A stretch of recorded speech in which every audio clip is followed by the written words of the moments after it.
Hi, this is Curt and welcome to another edition of Fire Law Roundup.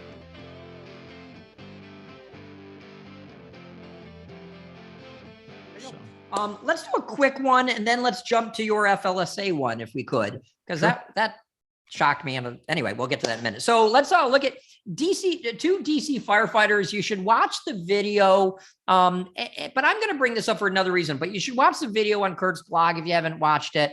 They're charged with an assault. There was an altercation, and when you watch the video, a woman, I think, pulled out her phone, and what you start seeing is first two firefighters, and it almost looks like two police officers. I can't tell if they're police officers or two other firefighters just not in turnout gear, but you see two firefighters in turnout gear. And by the way, I tried to zoom into the boots. You'll see why in a second, because I think they're rubber boots, not leather boots. It matters a little bit, but they are pulling away an individual, a person, and they're clearly involved in an altercation. One of the firefighters kicks them, and I have a reason why, but what I think. And then they're pulling them over. And so the issue is, did they assault this person? You see neighbors, are interviewed on the news saying, oh, this is not what firefighters do.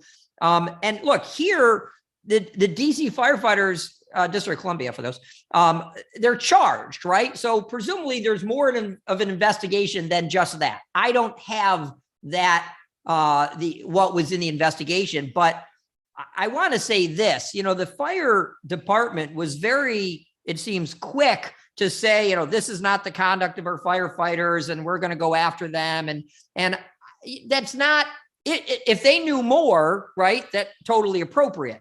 But if they didn't yet know more, for example, for all I know, right, and I look, I'm sure the DA knows this because they've charged them, but for all I know, the person attacked the firefighters and they were trying to get away and he was holding on to them and they're trying to get him off. I don't know.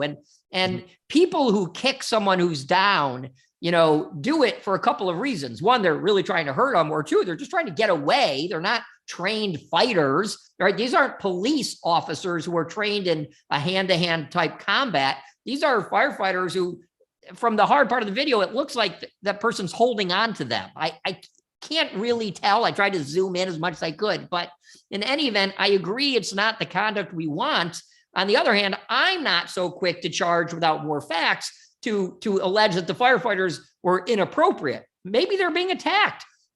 I have a friend who was walking around a house with other firefighters. A guy jumps out of the closet and starts beating on him, and he takes his Halligan and lays it into his stomach, right? And that person went down. And people are like, oh, I can't believe you hit him with a Halligan. Wait a minute. He jumped out of a closet and started hitting you. We're not trained in hand-to-hand. We react how we react. You can't judge somebody how you react when you're not trained for that situation. So, I think, to me, when I see something like this, and I've been involved in altercations at fire scenes, there's a difference, a really fundamental difference between self-defense and assault. You have the right to self-defense, and you're involved in an altercation that's fluid. And so, at what point does self-defense end? And then all of a sudden now, and it's another one of those things where in a classroom, it's easy. We get to watch the video and everything. But in real life, you've got this altercation going on, starts out possibly with self-defense, but then at what point does it cross from self-defense into you're no longer defending yourself? And again, the video shows some of it, but you're absolutely right. We don't know. Maybe when he threw the kick, the perpetrator is on the ground and he is in fact choking somebody or holding somebody on the ground that we just can't see. We don't know all of the facts. Point being, sometimes, and I think law enforcement's a little bit better at this, okay, that people who are involved in an altercation are not in a very good position to say, I think I've gone beyond self-defense now. It's time for me to stop. Right. It's just, and it's not realistic. So what you depend upon is the people around you to say, get off him. You got enough. But where that doesn't happen and the people around maybe even jumping in on it, almost like a feeding frenzy, that's where you can get into a problem. But I think that this is a problem. I think this is it's not a new problem, but it's a new problem for us in that we've got video of it. And that decades ago, when I was a young firefighter, this would happen. There'd be no video. So we'd write it up in a certain way. The cops would write it up in a certain way. And that was the end of it. And the person would say, oh, they were beating me after I had already submitted. Yeah, okay, fine. But now there's video. And so now we've got to answer some questions. But to me, self-defense ends at a certain point. And then once you go beyond it, you've assaulted the person. So when you can get away, right? Now that's a hard issue in itself. What is getting away? Getting away mean run away? We got a fire truck. How far can we run if they've got a weapon, if they can chase us? But we did see a case you and I had maybe a couple of months ago where the person was fully restrained and then that firefighter went up and cocked him again. Spit at him, spit at him or something like that. And absolutely. And that's not self-defense. Not anymore. I mean, you may be angry, and you know what? You may be justifiably angry. Okay. But I've had a couple of experiences where firefighters got themselves in trouble and police officers got themselves in trouble because they were not in a good frame of mind. They had just been involved in an assault with someone. And I think the only people who are in a position to prevent an assault are the people who are not already involved in it, that they've got to physically separate them. Right.